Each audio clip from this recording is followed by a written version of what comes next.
ийм утгатай гэдэг утгыг мэдхээсээ илүү тэрийг бол маш амархан сурах боломжтой.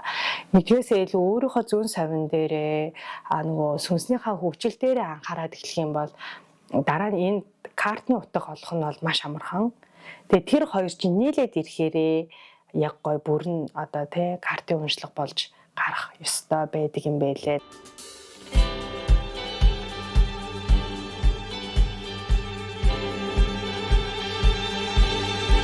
За сайн байна уу? Та бүхэн залгаар зэтүүл сувгийг хүлээн аван үзэж байна. Сүүлийн үед би бас таро бичлэгүүд нэлээ оруулсан. За тэгээд тэрхүү бичлэгүүд дээр комментуудаар ингээд бороо оруулсан. Миний одоо баг төсөөлж аваагүй их комментиг над руу илгээсэн.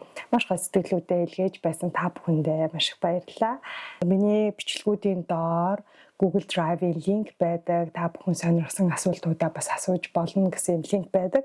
За тэрэн дээр янз бүрийн асуултууд ирдэг надад. За тэндээс би 2 асуултыг сонгож авсан. За тэгээд эхнийх нь болохоор сайн байна уу? Танд энэ өдрийн мэнд хүргье. Галын бяцлаглыг хэр татамжтай хийж байх вэ?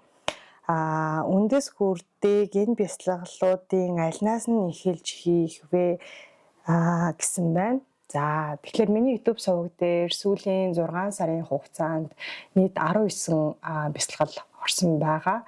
За тэгээд тэрхүү бяцлаглуудыг би зүгээр ямар нэгэн газраас ингэж сурсныгаа буцаагаад өөрөөрөө дамжуулж гаргаж байгаа биш.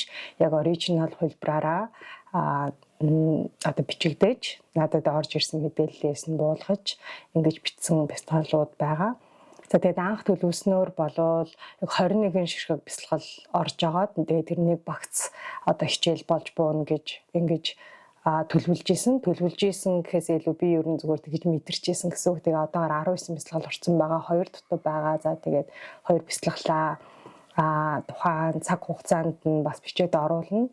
Тэгээд ер нь бол миний одоо YouTube дээр орж байгаа бичлэгүүд бол ямар нэгэн одоо тийм төлөвлөгөө цаг наранд баригдаж хийгддэггүй.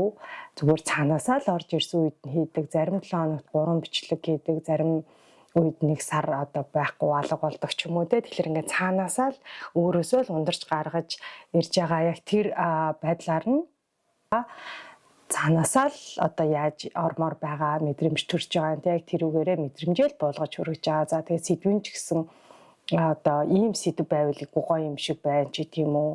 Ийм сэдв байвал илүү хандлт ихтэй байд юм байна ч гэдэм үү. Тиймэрхүү байдлаар юусоо хандахгүй байгаа. Цаанаасаа л одоо ямар бичлэг хиймээр байгаа, ямар сэдв өнөөдөр ярмаар байгаа гэдэг те. Тэрүүгээр нь л одоо тэр бичлэгийг бол хийж байгаа.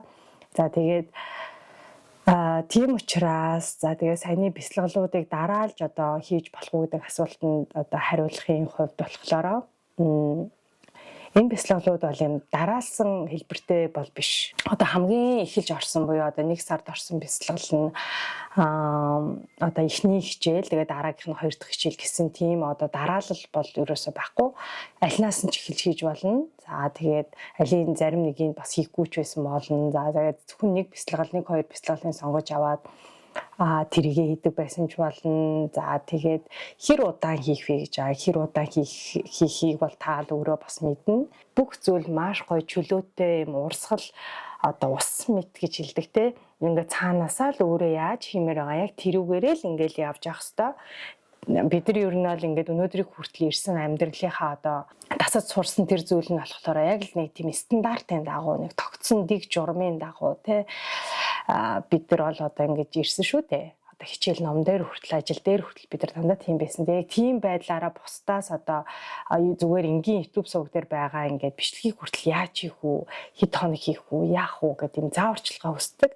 Тийм ямар ч зааварчилгаа аваахгүй хамгийн зөв зааварчилгааг бол таны дотор мэдрэмж чинь л үгэн шүү. За тийм байгаа. За 2 дугаар асуултанд хариулъя. 2 дугаар асуулт нь болохоор сайн байна уу? Би таарад хүзрийн мэрэг хаанаас эхлэн сурахаа сайн мэдэхгүй байна. Надад туслаач гэсэн байна. За тэгээд би энэ асуулттай холбогдуулаад бас өөрийнхөө одоо энэ хүзэр сурсан түүхээ бас бяцхан ярих гэж бодож байна. За тэгээд энэ маань бол анх бол ер нь бол таараагаар ерөөс эхлэв. За таараа хүзрийн мэрэг хийдэг болно ч гэдгээ мэдээгүй. Сүүлийн одоо 1-2 сар хүртэл бол тэрийг би бол мэдээгүй. ер нь бол YouTube сувгтай боломж гэж бас бодоагүй. Тэгэхээр альва зүйлс өөрөө ингээд цаанаасаа л өөрөө ингээд үүсээд би болоод ингээд явсан. Тэгээд ер нь бол би бас YouTube сувгтай болох гэж байгаагаа хүмүүст ч хэлээгүй. Манай гэр бүлийн зарим хүмүүс бас намайг бас мэдгүй. Ер нь бити мэдээсэй гэж би бас бодож байгаа. Тэгэхээр яагаад тэгэхээр бидний одоо өнөөдрийг хүртэл ингээд байгаа амьдрал чинь бидний нэг тийм статустай тий нийгэмд нэг юм статустай. Одоо ийм сургууль төгссөн, ийм газар ажилладаг, ийм одоо дарга захирал хийдэг. Одоо хүмүүс намайг ингэж боддог, тэгдэг, ингэдэг гэсэн юм баахан дүүртэй байдаг байжээ. За тэгээд ингэ явж исэн чинь бидний амьдралд ингээ цаанаасаа л дотроосоо одоо ингээд бүр ингээд цаг хугацаанд болоод ингээд маажаад ингээд гарч ирдэг нэг юм дуу хоолой гэж нэгт байдаг. За тэр дуу хоолойг бид нар өмнө нь махан биеэр ингээд удирдаад хаагаад зогсоогоод ингээд явж чаддаг байжээ. За чи дугаа байж, за одоо ажиллаа хий, за одоо энийг хий, за энийг тэрийг хийх ёстой, ингэх ёстой, тийх ёстой гэж баах ёстойгоо бодвол ингээл одоо байгаал төвчээл гүрийгээл тэсэл одоо яваал. За тэгээд ер нь тэр зүйл нь өөртөө тохирохгүй байгаа, өөрийнх нь хийхсгүй зүйл мөл гэдгээч баг мэдгүй. За тэгээд ингээл бүхэл хүн сургуульд ордог, бүхэл хүн ийм ажил хийдэг, бүх хүн адилхан, бүгдээрээ адилхан гэл ингээд гүгээл ингээл явдаг байжээ. Гэтэл бол сүүлийн одоо 3 жилийн хугацаанд бол ер нь энэ дэлхийн одоо энерги хэрчим бол бүхлээрээ солигдоо. За бомбын 94 шилжсэн гэж ярьж байгаа. Заавал одоо бас тийм гүнзгий утгаар нь бас ойлгох хэрэггүй. Ер нь ингээ зүгээр энгийн бодит амьдрал дээр бидний одоо эргэн тойронд хүмүүстээр тохиолдож байгаа энэ зүйлсүүдийг найзуудынхаа яриагч дээр ингээд сонсох юм бол бид нар өмнө ингээд айгүй их тийм ерөөсөө сонсдоггүй үл тоодог байсан ч юм уу ерөөсөө мэддэггүй байсан зүйлсүүдээ айгүй их анзаарч эхэлж байгаа. Хүмүүс маш ихээр ажилласаа гарч эхэлж байгаа. Хүмүүс маш ихээр одоо бага нас руугаа бага насаа дурсаж эхэлж байгаа. За огт одоо санаанд оромгүй ажлуудыг хийж эхэлж байгаа. За одоо ингээд дарга байсан хүн одоо мужаан хийж байна За гар урлал хийж гин. За оффист ажилладаг байсан хүн өнөөдөр онлайнаар ингээд хичээл зааж гин. За тэгээд бас манай найзуудаас бас нэлээд олон найзууд маань бас ингээд юм одоо контент хийдэг контент креатор болж байгаа. Тэгээд тэр контент нь яг өөрийнх нь дуртай чиглэлийн тийм байгаа. Тэгсэн хэрнээ тэр хүн өөрөө дата аналист одоо байдаг математикийн хүн байсан ч юм уу. Тэгснээ одоо болохоор аялын контент хийдэг болцсон ч юм уу. Ингээд ерөөсөө эрс зэс өөрчлөлтүүд бидний амьдралд бол ингээд явж байгаа. Энэ бол угаасаа тэр бидний энэ ертөнцийн одоо 3D-ээс 4D рүү шилжих үед бид нэр өөрсдийнхөө сүнснийхаа авч ирсэн өв одоо авьяасаа дагаад тэгээд өөрчлөгдөөд одоо явж байгаа. Яг сүнснийхаа дуудлага руугаа шилжиж эхэлж байгаа буюу сүнсээ сонсож эхэлж байгаа давхар одоо энэ бол одоо сэрэлтүүд явагдаж байгаа гэсэн үг. За тэгээд сэрэлт гэдэг үгнээс бол бид нар ерөөсөө тэгж айх одоо сүрдэх шаардлагагүй. Тэр бол нэг талтай юм бөөж юм шиг эсвэл мухар сүсгч юм шиг тийм амар гүн утгаар нь ерөөсөө ойлгох хэрэггүй. Энэ зүгээр дотоод дуу хоолойгоо чи сонсож эхэлж байна гэсэн л утгатай тийм зүйл байгаа. За тийм зүйл ингээ болж эхэлж байгаа. За тэгээд надад ч гэсэн бол одоо яг тийм зүйл болоод миний амьдралд бас айгүй олон өөрчлөлтүүд болоод одоо ингээ таараа хүзрөөр болвол тавар моментууд болоод хүний одоо хамгийн их одоо өмнө нь бол эгогоо бүрдүүлж байдаг байсан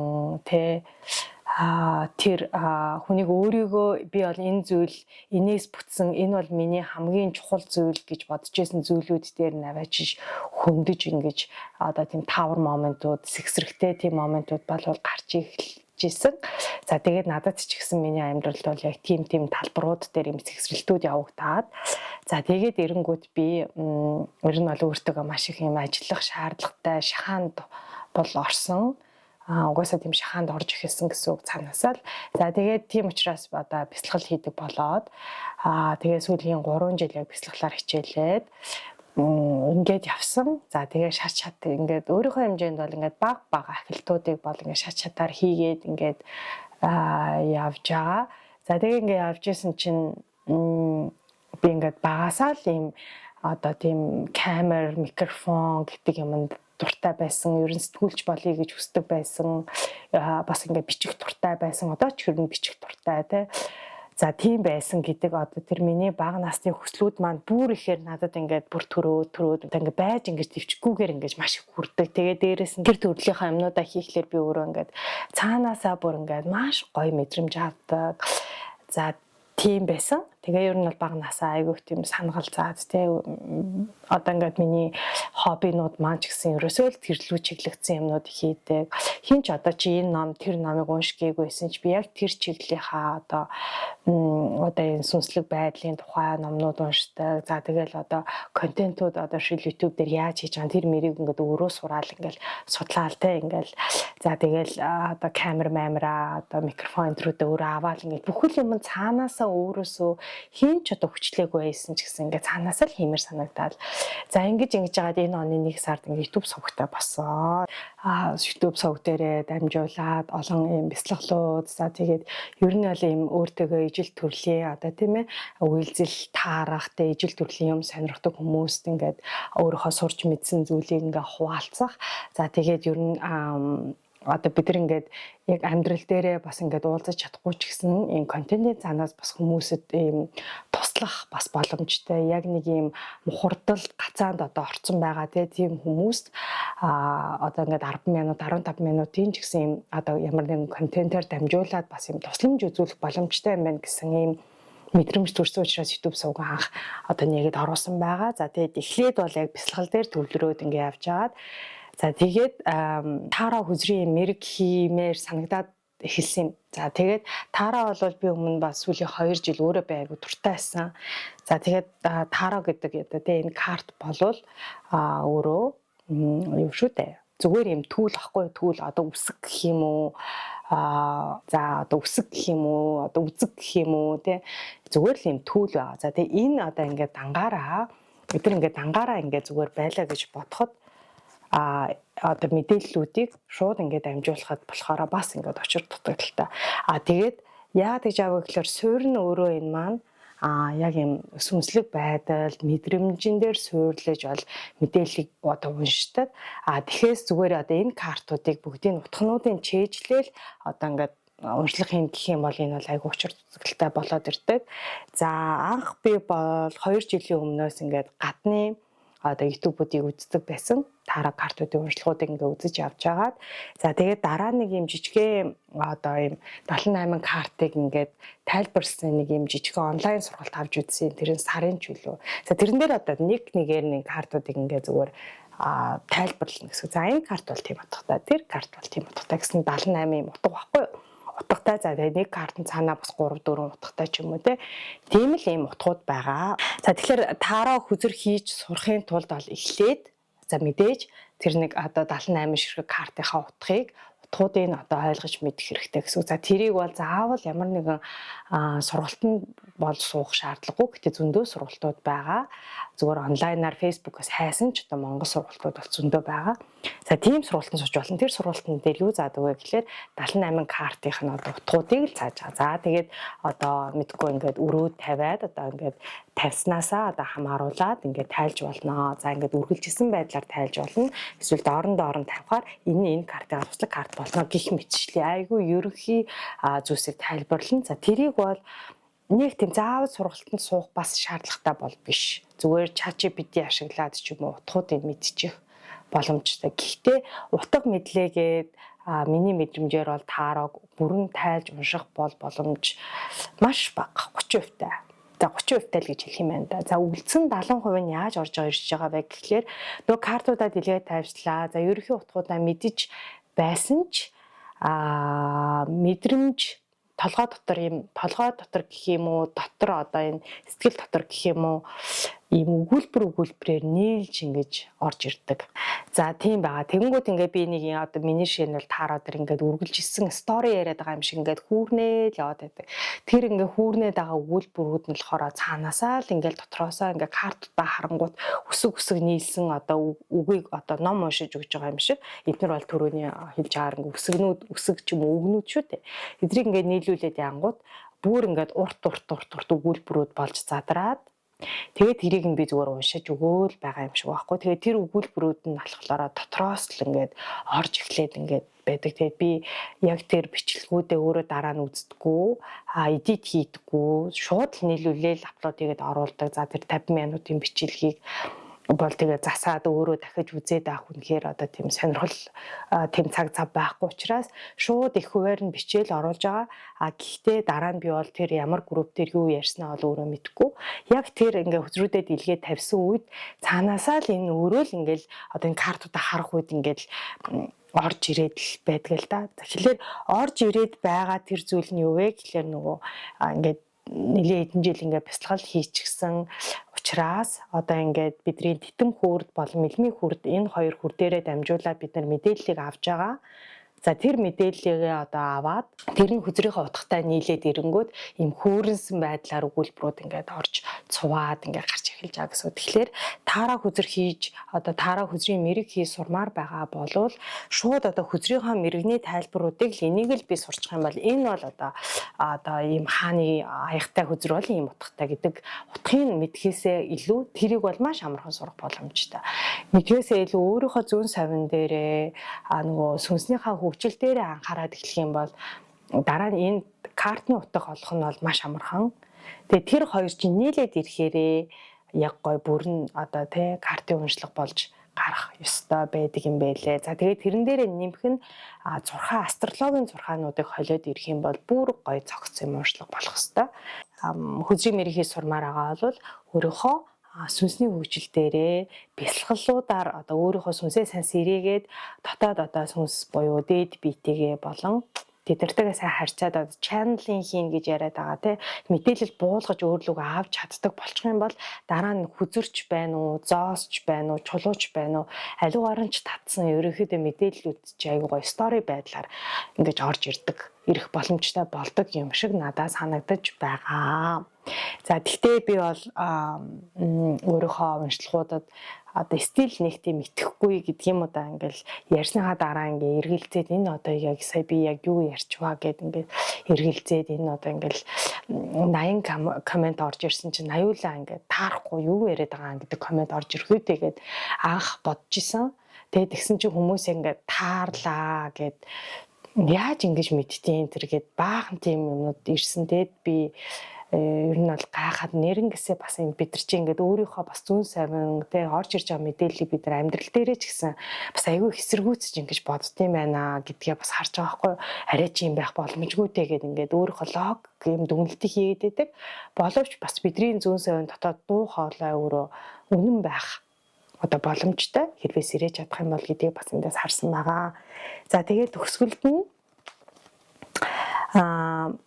одоо дараагийн маш чухал зүйл болохоор хэдийгээр бид нар ингээ мэрэг хийгээ за тэр нь ингээ таараад маш олон хүмүүст одоо хүрээд гой баярлаа гэсэн ингээ комментүүд ирлээ ч гэсэн энэ хүзрийн мэргийг бол ганцхан одоо тэр мэргэлж байгаа тэрийг уншиж өгж байгаа те одоо тэр нь бий ч юм уу те тэр хүний хийдэг ганцхан зүйл бол биш. Яад гэж хэлжийнэ гэхээр энэ хүзрийн мэрэгт жишээ нь миний хүзрийн мэрэгт нэг 5 6 за бар 8 хүртэл олон янзын хүзрүүд оролцдог. За тэгээ нэг хүзэр болгон одоо ийм нэг хүзөр за энэ нэг хүзэр гэдэг ч юм ингээд бараг 8 төрлийн хүзрүүд оролцож байгаа байхгүй. Тэгээд жишээ нь энэ хүзрөөс би 1 2 хон карт татна. Эндээс 3 карт татна ч гэдэм үү. Ингээд явж байгаа.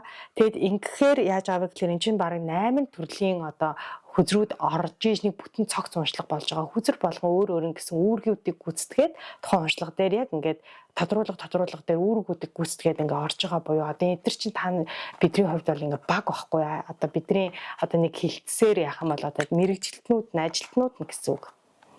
Тийм тэгэхээр амар чухал үүрэгтэй ингээд олон хүзрүүд орж ирж байгаа. Зөвхөн ганцаараа би биш. Энэ хүзрүүд оролцож байгаа. Маш гоё өөрсдийн гэсэн энергитэй, өөрсдийн гэсэн юм дааштай гэж хэлэх нь хаашаа ямар ч байсан нэг тийм өөрсдийн нэг үүрэгтэй нэг тийм характертай орж ирдэг нэг тийм ямар ч байсан нэг тийм гоё байдаг зүгээр нэг цаас бол биш эднэр жишээ нь энэ хүзэр бол миний одоо энэ хүзэр бол айгу зөөлөн мэргүүд дээр айгу гоё ээлдэг харьцдаг юм хүзрөө харин За энэ бол ерөнхий уншлагууд дээр нэлээд их олон карт татдаг буюу одоо ажиллаар бол маш олон одоо чухал одоо үүргийг гүйцэтгэдэг мэрэгжилтэн ажилтан гэх юм уу. За энэ бол нэлээд тийм чухал мессежүүдийг гаргаж өгдөг. Нэлээд жоохон тийм характерийн хувьд аягүй шудраг, хурц, нэг тийм гойчилсан, зөөлөлсөн юм байхгүй зүгээр түс тас гээл таавар бол таавраар нь гаргаж ирээд ингээд тавьдаг. Гэх мэтчлэн картууд бол өөр гэсэн одоо үүргийг гүйцэтгэж байдаг. За тийм байгаа. Тэгэхээр бол жишээ нь миний энэ карт бол бас нэлээд юм spiritual карт байгаа. Тэгээ тайлж уншихад бас надад айгүй бас юм чаленжing айгүй хэцүү байдаг. Гэсээр энэ бол бас би энэ картыг бас айгүй хүндэтгэж одоо унших хэрэгтэй байдаг. Тэгэхгүй одоо ингээд энийг зүгээр цаас мэд харьцаад байвал энэ одоо миний хүзэр бол ерөөс нь надад мессеж өгөхгүй гэсэн. За ийм байдаг учраас нэг өдрийн мэрэг дээр одоо бид нар багаараа наймуулаа оролцож байгаа юм шиг сэтгэл бол надад ингээд төрдөг. За тэгээд хамгийн сүүлд нь бичлэгийнхаа төгсгөлд бас нэг зүйлийг нэмж хэлэхэд бас цаашдаа таараагаар мэрэгжлэж байгаа хүмүүс байгаа болвол хэдийгээр таны мэрэг одоо ингээд гоё таараад тэг хүмүүсээс маш гоё сэтгэлүүдийг аваад ингэсэн хэдий ч ер нь бол маш тийм humble те би humble гэж ярьдаг маш тийм даруухан байх хэрэгтэй. Учир нь гэх юм бол энэ одоо хөдрийн одоо тэр мэрэгэн дээр орж ирж байгаа мэдээллүүдийг бидний одоо дотоод сүнснээс бидрийг харж ханддаг одоо тэр дээд биеэс те. За тэгээд ертөнцөөс бидэрт дамжуулж өгж байгаа учраас энэ дээр бол маш талархалтай бас их тийм даруухан байх хэрэгтэй. Энэ дээр ерөөсөө тийм бардам одоо тийм байж болохгүй те. Би сурчлаа, би чадчихлаа гэж болохгүй. Яа тэгэхээр дараагийн одоо мэргүүд дээр чи мэдээлэл ирэхгүй байх боломжтой учраас би бол хувьдаа маш даруухан за тэгээд бас их талархалтай бай гэж ер нь бол боддог. Тэгээд мэрэг болгоныхаа дараа бол сүнсэндээ энэ гоё мэдээллийг над руу буулгаж өгсөн ертөнцид бол бас их талархдаг юм байгаа. Бичлэгийнхаа төгсгөл жишээ нь 3 хөзрийг би түрүүний бариад байсан 3 хөзрөө жишээ нь тайлж үзүүлье гэж бодож байна. Тэгэхээр энэ 3 хөзрийг өөр өөрөөр тайлбарлах боломжтой. За энэ дээр байгаа дээр болохоороо аяны хаан за тэгээд 8-ын зоос тэгээд 6-гийн сэлэм гэсэн хөзрүүд байна л да.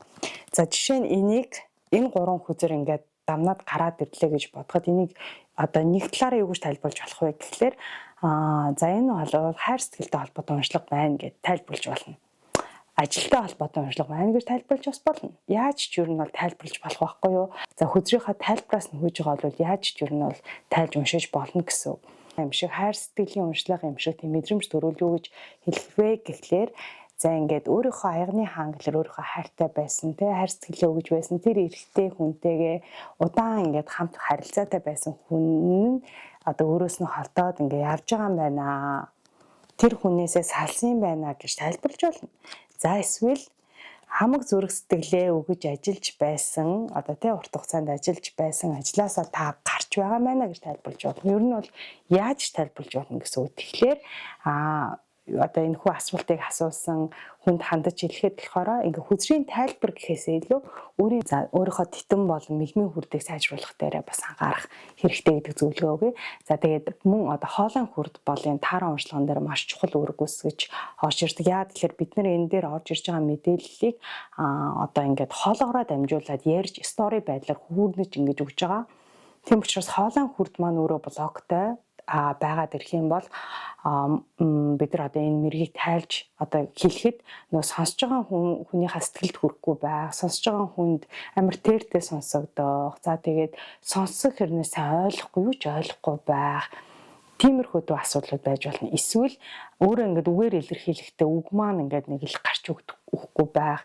Одоо юу гэж тайлбарлах уу гэдэг үгээ олохгүй байх. Тиймэрхүү одоо тийм зүйлс гарч эхлэх боломжтой. Тийм учраас одоо хүзрийн мэргээ сайн одоо буулгадаг болёо гэж бодож байгаа бол титэн болон мэлми за тэгээд хоолойн хүрдийн идэвхжил дээр өөрөө анхаарад энэ дээр ажилласан цагт бол маш гоё одоо унших боломжтой болдог юм шиг надад бол санагдаж байгаа. За ингээд өнөөдрийн та бүхэндээ зориулсан Q&A бичлэгүүгээр өндөрлөж байна.